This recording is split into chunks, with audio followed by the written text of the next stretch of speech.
what were those obstacles? What were those challenges that you just kind of like didn't see coming maybe? I mean, I know obviously all of it was very new and a new experience, just having to walk through that, but. Yes. So, well, you asked what some things I would do differently. One, I would definitely explore financing in a different way. I took out personal loans and not a good choice. Not generally. I mean, it's good to like bet on yourself. Yeah. Right? Everyone likes to that say much. that. But when you have a whole business model around relying on customers and consumers, that's a tough thing to do. Yeah. So next time I'll come talk to you first before I make any decision like that. But yeah, that was not a good choice. And a lot of my savings went to a lot of our savings.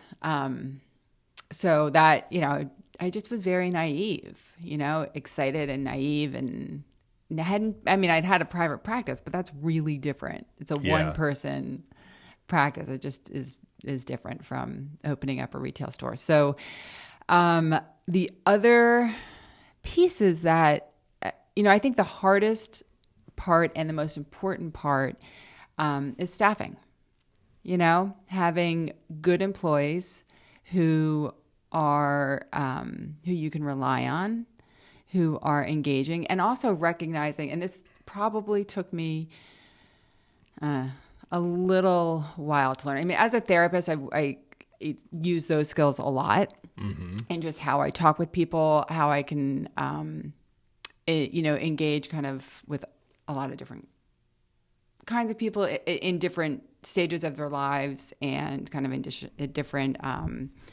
emotional states. But recognizing people's strengths and that they may not do something the way I would do it. But I've learned over the years that if it gets done and I honor their process, things work out much better. Like if it gets done up to, the standards that it needs to be, and they figure out a new way to do it that's different from the way I do it, okay, that's awesome. So like really honoring who they are as individuals and what they bring. But there are standards, right? Like you have to be on time. You have to be engaging.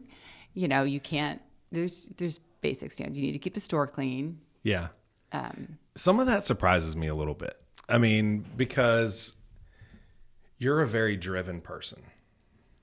And it seems to me you're a very competitive person. You have a background in athletics your whole life. You work hard even now to stay very fit and healthy and do all this stuff. You're very driven. And for you to be able to let go of control and say, like, I'm honoring somebody else's process, those two things don't always align very well, right? No. Yeah. No, I see that. I agree with that. I mean, that's a very humbling, good self-assessment as a leader to know that the people that you're relying on may have different skills, may do some things better than you might do them.